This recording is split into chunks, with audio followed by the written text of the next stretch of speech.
दोस्तों आप सभी लोग का वेलकम है आपके अपने YouTube channel VK math magic. और आज इस वीडियो में पढ़ने वाले हैं हम लोग क्लास 12 के फिजिक्स का एक नया टॉपिक जिसका नाम है प्रत्यावर्ती धारा का वर्ग माध्य मूलमान।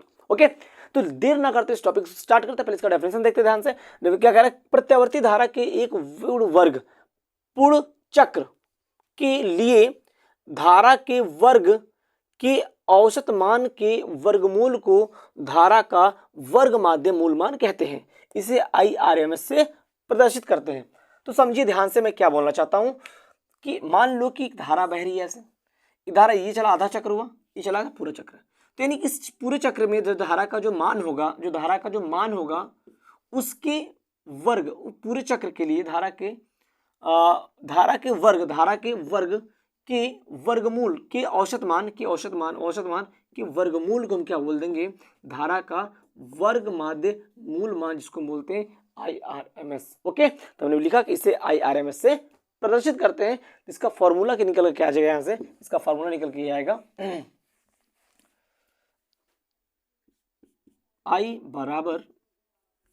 IRMS बराबर क्या हो जाएगा, I² बार रूट। ये हो गया धारा का वर्ग माध्य मूलमान, या फिर इसको आप ऐसे बोल सकते हो I0/√2। ये जो धारा का ये वैल्यू आया, ये फॉर्मूला है किसका, धारा के वर्ग माध्य मूल का फॉर्मूला है, यानी कि IRMS का ये जो फॉर्मूला होता है ये ऐसे होता है। हमको इसको प्रूफ करना है कि कैसे होता है ये, इसको मैं प्रूफ करूंगा इसी वीडियो के अंदर। चलिए ध्यान से देखिए, मैं टॉपिक कैसे लिखता हूं। तो लिखेंगे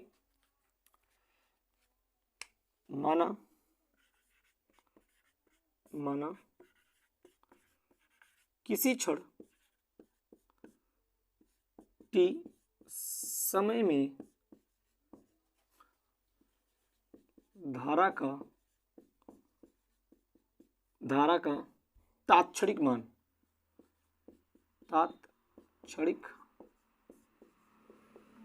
क्या हो जाएगा, होता है हमेशा I बराबर I0 sin ओमेगा t। ये क्या है आपका, ये धारा का प्रत्यावर्ती धारा का तात्क्षणिक मान है t समय में, यानी किसी क्षण में। अब हमको क्या निकालना है, इसका हमको निकालना है औसत मान निकालना है। तो इसका पहले औसत मान निकालते हैं। कैसे निकलेगा औसत मान, ध्यान समझिए। लिखेंगे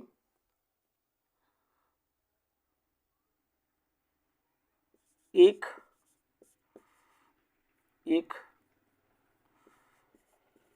पूर्ण चक्र के लिए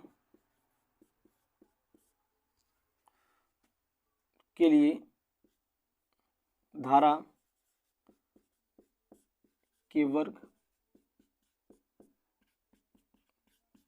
का औसत मान क्या हो जाएगा, I² बार। पूर्ण चक्र की बात हो रही है, क्या हो जाएगा, 0 से लिमिट कैपिटल T और I² T dt। पूरे चक्र की बात हो रही है, इसलिए यहाँ पर कैपिटल T से डिवाइड कर देंगे। एक बार देखते दिख रहा है नहीं दिख रहा है, फिर हम आगे बात करते हैं। चलिए दिख रहा था, बट कोई इश्यू नहीं है, मैं बिल्कुल सही कर रहा हूँ, परेशान होने कोई बात नहीं है। ठीक है ना, चलिए ठीक है। अब इसको देखिए कैसे करेंगे इसके आगे हम लोग। अब हम क्या निकालेंगे यहाँ से, अब हम क्या करेंगे, यहाँ पे क्या करेंगे, जो वैल्यू है उसको यहाँ पे पुट कर देंगे। आप आगे पुट कर देंगे, पुट करते हैं इसकी वैल्यू I² बार बराबर limit T I² sin² omega t upon में कैपिटल T और dt। हमको इसके अंदर केवल हमको इसको रखना है, इसको इन दोनों बाहर निकाल लेना है। तो अगर बाहर निकले तो वैल्यू क्या आ जाएगा, यहाँ से I² बार बराबर I0² अपॉन में कैपिटल T लिमिट 0 से capital T sin² omega t और dt हो जाएगा। ये रहा हमारा क्या, ये हमारा आया धारा का औसत मान। इसको हम करेंगे प्रूफ सॉरी करेंगे सॉल्व। कैसे करेंगे, पहले हमको करना होगा समाकलन करना होगा। समाकलन कैसे होता है ध्यान से देखिए, हम समाकलन कैसे करते हैं हम लोग। पहले समाकलन करने के लिए हमको साइन का फॉर्मूला यूज करना पड़ता है। यहाँ पर साइन स्क्वायर ओमेगा टी का क्या करना, समाकलन करना थोड़ा टफ हो जाता है, इसलिए हम इसका साइन स्क्वायर ओमेगा टी को जो हमारी जो वैल्यू है इसको कॉस टू ओमेगा टी में तोड़ देंगे, तो इसकी वैल्यू क्या आ जाएगी। यहाँ से वैल्यू लिख सकते हैं क्या कि साइन स्क्वायर ओमेगा टी का जो मान होगा वो 1 minus cos two omega T upon में क्या हो जाएगा 2 हो जाता है। ये किसका फॉर्मूला हुआ, ये साइन स्क्वायर ओमेगा टी हुआ, और इस वाली वैल्यू को हम क्या करेंगे यहाँ पे पुट कर देंगे। अब पुट करने के बाद हम लिमिट करके इसका समाकलन कर लेंगे। ओके, यहाँ पे 2 है, करते समाकलन इसका। आई स्क्वायर बार बराबर आई नॉट स्क्वायर अपॉन में कैपिटल टी। ओके, यहाँ से समाकलन T 1 minus cos 2 omega T upon में 2 और टी टी हो जाएगा। ओके, 2 करते हैं बाहर, आई स्क्वायर नॉट 2 बाहर आ गया, अंदर क्या बचेगा 1 माइनस कॉस 2 ओमेगा टी और टी टी। अब करेंगे इसका समाकलन, करते कैसे, आई स्क्वायर बार बराबर आई नॉट या आई स्क्वायर नॉट अपॉन में 2t करते समाकलन इसका। पहले इसका करेंगे, क्या हो जाएगा, इस t का dt करेंगे तो क्या जाएगा यहाँ से,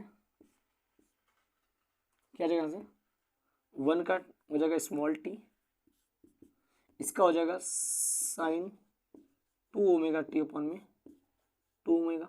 ओके, लिमिट 0 से कैपिटल टी लिमिट हो जाएगी। ओके, इतनी बात समझ में आए। अब क्या करेंगे, हम यहाँ पर लिमिट पुट करेंगे। लिमिट पुट करने से पहले चलिए लिमिट पुट करते हैं, और कुछ नहीं, चलिए लिमिट पुट करते हैं। कैसे लिमिट पुट करेंगे, यहाँ पे आई स्क्वायर बार बराबर, एक बार देखो दिख रहा है नहीं दिख रहा है, चलिए दिख रहा है यहाँ से, यहाँ देखिए आई स्क्वायर बार बराबर क्या हो जाएगा आई नॉट स्क्वायर अपॉन टी का समाकलन, सॉरी लिमिट पुट करेंगे। आप जैसे 2t है 2t लिख रहे हैं, पहले लो अपर लिमिट बाद में लोअर लिमिट, पहले अपर लिमिट बाद में लोअर लिमिट हो गया। पहले में इसे पुट करते हैं, माइनस लगा पर पहले अपर लिमिट यानी कि sine 2 omega capital T minus का प्लस हो जाएगा साइन 2 ओमेगा इंटू 0 पूरे की अपॉन में 2 ओमेगा। ये क्या कर दिया हमने, यहाँ पर लिमिट पुट कर दिया। एक मिनट चेक करता हूँ दिख रहा है नहीं दिख रहा है, फिर मैं ऊपर लिखूँ, चलो दिख रहा है, अगर दिख नहीं रहा है बट इसको मैं कर रहा हूँ नीचे, परेशान होने की कोई बात नहीं है,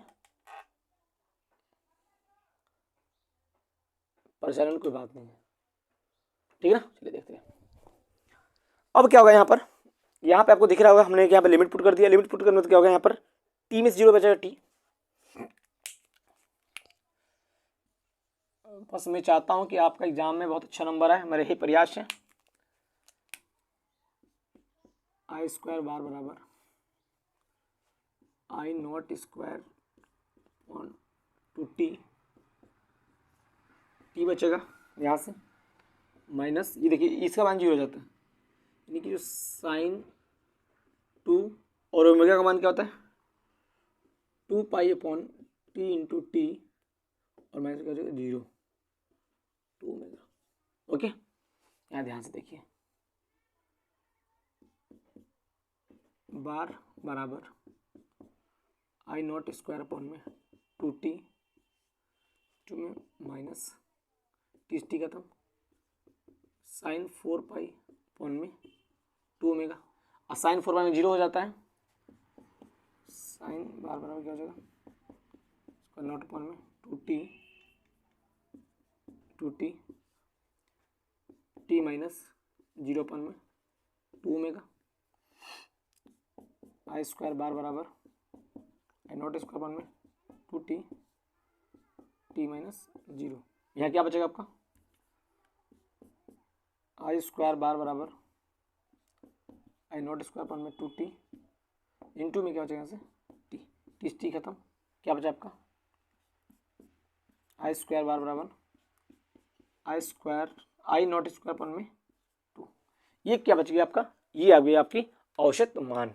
हम क्या लिख सकते हैं इसका, ये क्या हो गया, आई स्क्वायर का औसत मान आ गया। ओके, लेकिन हमको यहाँ पर औसत मान नहीं निकालना, अभी ये बोल रहा है कि औसत मान के वर्गमूल, हमको वर्गमूल निकालना है। चलिए तो लिखेंगे, यहाँ पे लिखेंगे धारा का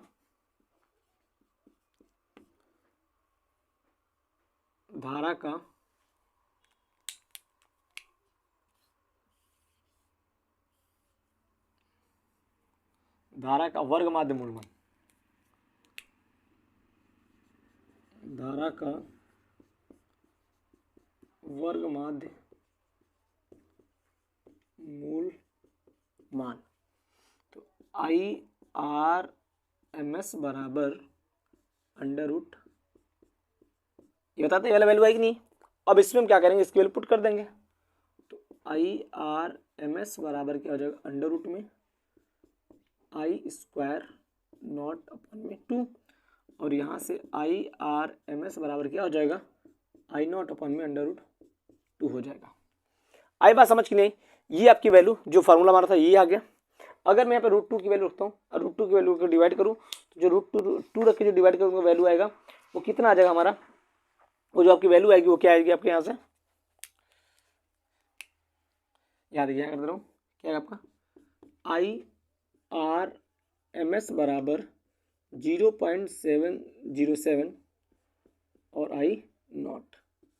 मतलब यहाँ पे एक बात और बोल सकता हूँ कि जो हमारा धारा का वर्ग माध्य मूलमान होता है वो 0.07 की, या बोल सकते हैं जो हमारा धारा का वर्ग माध्य मूलमान होता है वो धारा के अधिकतम मान का 0.707 गुना होता है। ये बात यहाँ पर प्रूफ कर दिया हम लोगों ने, बहुत सिंपल वे में प्रूफ किया हमने, कोई दिक्कत नहीं है यहाँ पर, ठीक है, कोई दिक्कत दिख भी रही है सही से, कोई दिक्कत नहीं है। चलिए इस प्रकार बाबू ये आपका हो गया डेरिवेशन कंप्लीट। सबसे पहले एक बार फिर से ध्यान दिलाता हूँ यहाँ पर कि सबसे पहले हम क्या करेंगे, डेफिनेशन को समझना होगा। डेफिनेशंस को समझने के बाद ही इसको आप बड़ा इजीली तरीके से कर सकते हैं। चलिए डेफिनेशन समझते हैं, समझने के बाद कर सकते हैं आप इसको इजीली। ओके, तो मुझे लगता है कि अब यहाँ पर आपको कोई दिक्कत नहीं आई होगी, सब कुछ बिल्कुल अच्छे से क्लियर हो गया होगा। सबसे पहले हम क्या करेंगे, तात्क्षणिक धारा का मान माना, फिर इसको अच्छे से प्रूफ कर दिया क्या होता है। पहले हमने उसको क्या निकाला, पहले हमने उसको औसत मान निकाला, किसके लिए, एक पूरे चक्र के लिए, और उस औसत मान का निकालने में हमने क्या कर दिया, उसका वर्ग माध्य मूलमान हमने निकाल डाला। वर्ग माध्य मूलमान मुझे पता है कैसे मिलता है, जब हम जो मेरा उस आई स्क्वायर का जो औसत मान है उसको हम क्या करेंगे, वर्गमूल निकालेंगे। तो वर्गमूल निकालने में जो वैल्यू आएगी वही क्या कहलाएगी, धारा का वर्ग माध्य मूलमान कहलाएगी। ओके, चलिए अब यहां तक तो सबको कंफर्म हो गया, कोई दिक्कत नहीं होगा यहाँ पर। चलिए अगले वीडियो मिलते हैं, अगले टॉपिक के साथ, तब तक के लिए बाय।